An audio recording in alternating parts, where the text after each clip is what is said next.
Assalamualaikum warahmatullahi wabarakatuh. Bersama saya Laili Tutorial. Untuk kali ini kita akan membahas cara membuat case receipt jurnal untuk kasus UDS Prima yang merupakan soal UKK Akuntansi tahun 2026 paket 1.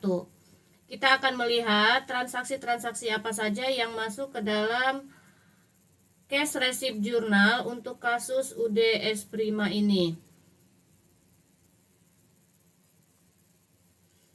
Kita lihat dokumen transaksi pertama yang masuk ke dalam case receipt jurnal atau jurnal penerimaan kas, yaitu di sini ada dokumen transaksi tanggal 6 Desember. Jadi tanggal 6 Desember ada bukti kas masuk. Di tanggal 6 Desember ini ada bukti kas masuk, maka akan kita catat ke dalam case receipt jurnal di tanggal 6 Desember tahun 2025 dengan nomor bukti 01 BKM diterima dari toko Artik, yaitu pelunasan piutang dagang atas penjualan tanggal 29 November dengan termin 2/10 N/30.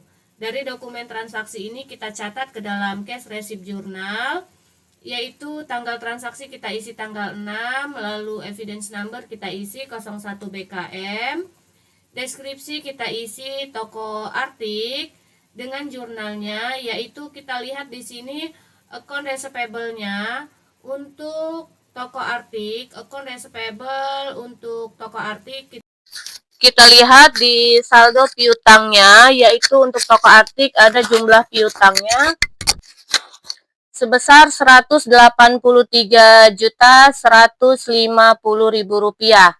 Maka kita masukkan untuk account receivable-nya, yaitu sebesar Rp183.150.000. Kita kembali ke soal untuk dokumen transaksi tanggal 6 Desember. Di sini jumlah penerimaannya ada sebesar Rp179.487.000. Angka inilah masuk ke dalam cash in bank, sedangkan ini masih masuk periode potongan, yaitu sebesar 2%. Kita coba hitung jumlah potongannya, yaitu sebesar 2% dari jumlah piutangnya. Kita lihat di sini jumlah piutangnya yaitu Rp183.150.000 dikalikan dengan 2%. Maka didapatlah Rp3.663.000. Ini yang masuk sebagai sales diskon. Jadi kita masukkan angkanya yaitu Rp3.663.000. Diambil dari 2% dari account receivable-nya, yaitu dengan nama akunnya sales diskon. Kita lanjut dokumen transaksi berikutnya untuk bukti kas masuk yang kita catat ke dalam case receipt jurnal. Di sini ada, kita lihat dokumen transaksi ada di dokumen nomor 13. Jadi ada di dokumen nomor 13 merupakan bukti kas masuk di tanggal 5 Desember tahun 2025 dengan nomor bukti 02 BKM. Diterima dari toko Frostora sebesar Rp863.221.340. Dari dokumen transaksi ini kita catat ke dalam case receipt jurnal. Tanggal transaksi kita isi sesuai dengan di soal tanggal 15. Evidence number yaitu 02 BKM. Deskripsi kita isikan toko Frostora.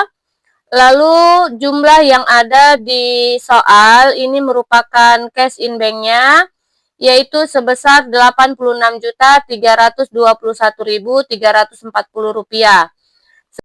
Selanjutnya untuk jumlah piutangnya, kita lihat di sini pelunasan piutang atas penjualan tanggal 7 Desember.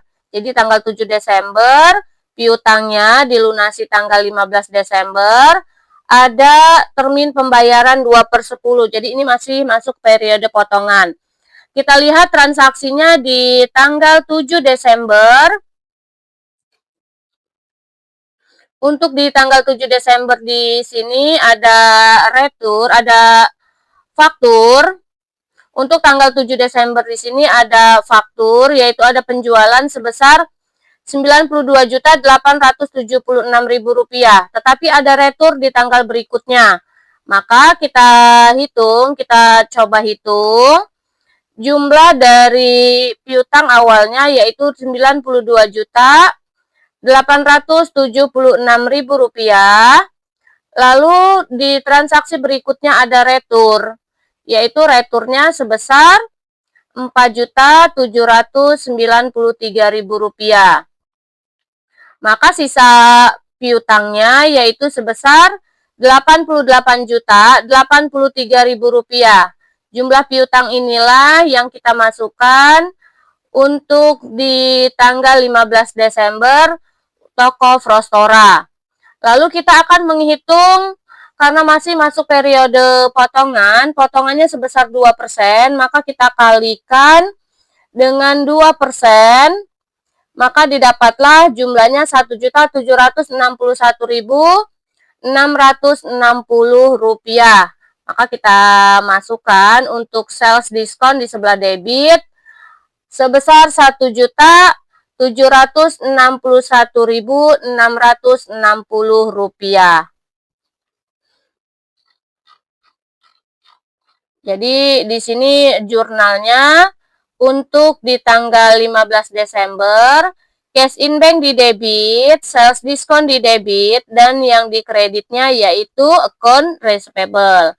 Kita lihat lagi dokumen transaksi yang masuk sebagai bukti kas masuk. Di sini ada di dokumen transaksi nomor 17, yaitu ada tanggal 21 Desember tahun 2025 dengan nomor bukti 3 Desember diterima dari toko Qualify sebesar Rp159.840.000 atas pelunasan piutang dagang atas penjualan di tanggal 30 November dengan termin 2/10 N/30. Di sini terminnya 2/10 N/30, transaksi tanggal 30 dibayar tanggal 21, berarti tidak ada potongan. Maka jurnal yang kita buat untuk tanggal kita isi tanggal 21, evidence number 03 BKM, lalu deskripsi kita isi toko Qualify dengan jurnalnya cash in bank di debit Rp159.840.000 dan account receivable di sebelah kredit karena tidak ada potongan, jadi jumlah yang ada di soal ini merupakan jumlah piutangnya. Jadi jurnalnya hanya cash in bank di debit dan account receivable di sebelah kredit. Kita lanjut dokumen transaksi berikutnya yang masuk ke dalam cash receipt jurnal. Di sini ada di tanggal 26 Desember, yaitu dokumen nomor 22, ada nota kontan merupakan penjualan tunai, yaitu dijual barang dengan tunai di tanggal 26 Desember dengan nomor bukti 01 NTK. Dari dokumen transaksi ini akan kita catat ke dalam cash receipt jurnal. Tanggal transaksi kita isi tanggal 26 dengan nomor bukti yaitu 01 NTK. Deskripsi kita isi penjualan tunai dan jurnal yang kita buat yaitu di sini ada totalnya Rp4.793.000 merupakan cash in bank-nya. Lalu yang di sebelah kreditnya kita akan catat di kolom others di sebelah kredit, yaitu jurnalnya sales of merchandise sebesar Rp4.793.000 sesuai dengan di soal jumlah dari pembelian barangnya. Lalu berikutnya untuk jurnal yang kedua, selain jurnal yang pertama ada jurnal yang kedua. Jurnal yang kedua yaitu cost of goods sold di debit, dan merchandise inventory di sebelah kredit.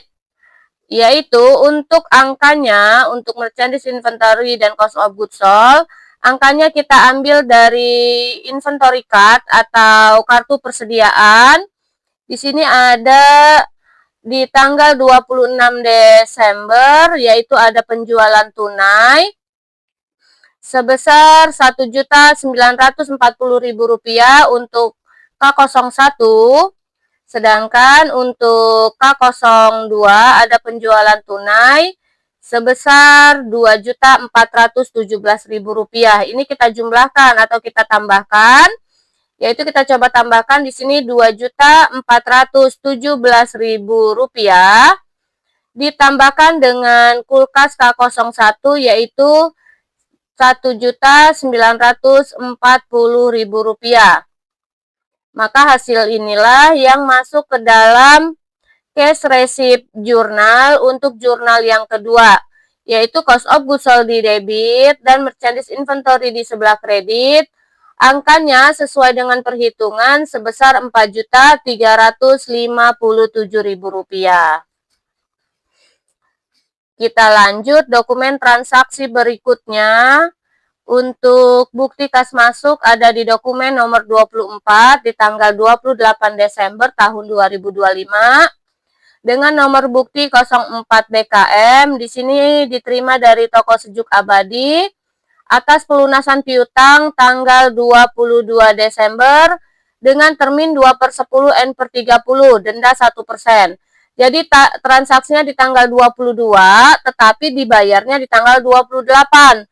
Jadi ini sudah melewati dari termin pembayaran N/30 sehingga akan dikenakan denda sebesar 1%. Dari dokumen transaksi ini kita catat ke dalam cash receipt journal. Evidence number kita isi 04 BKM, deskripsi yaitu toko Sejuk Abadi. Lalu jurnal yang kita catat cash in bank di debit sesuai dengan jumlahnya di sini sebesar Rp107.625.600. Lalu untuk account receivable-nya kita lihat di tanggal 22 Desember merupakan saldo awal dari piutang dagang untuk toko yaitu toko Sejuk Abadi. Di sini ada piutangnya sebesar Rp106.560.000 untuk toko Sejuk Abadi, maka kita masukkan angkanya Rp106.560.000.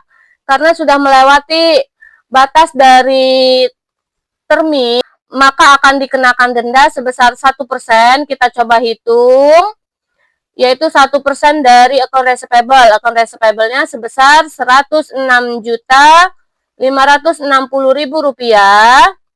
dikalikan 1%. Maka didapatlah Rp1.065.600.000. Kita catat di kolom kredit, yaitu jurnalnya late fees collected sebesar Rp1.065.600. Kita kembali lagi dokumen transaksinya.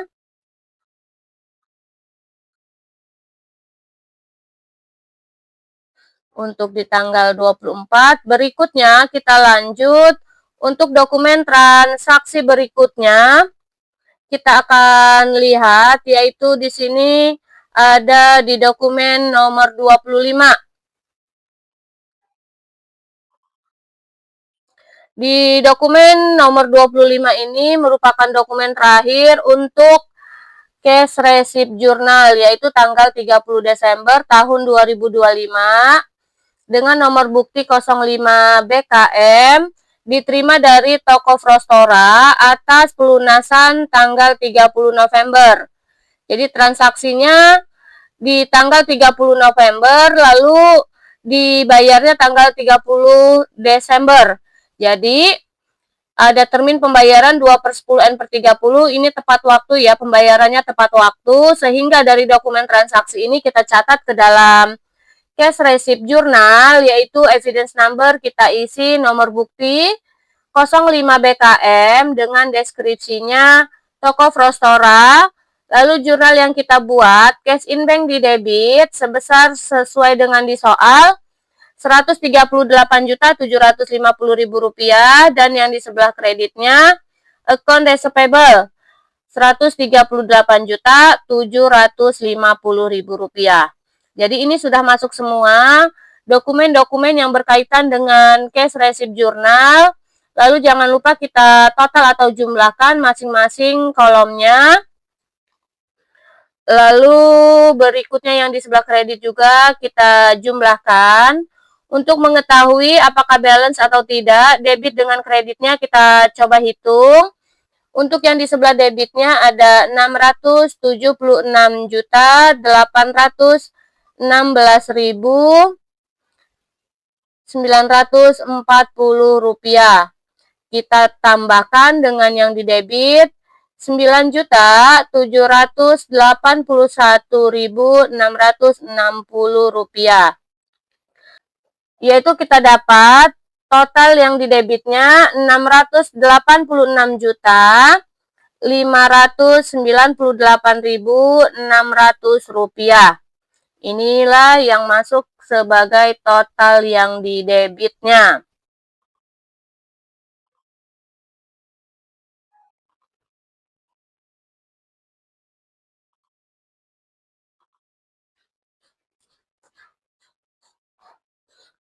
Rp686.598.600.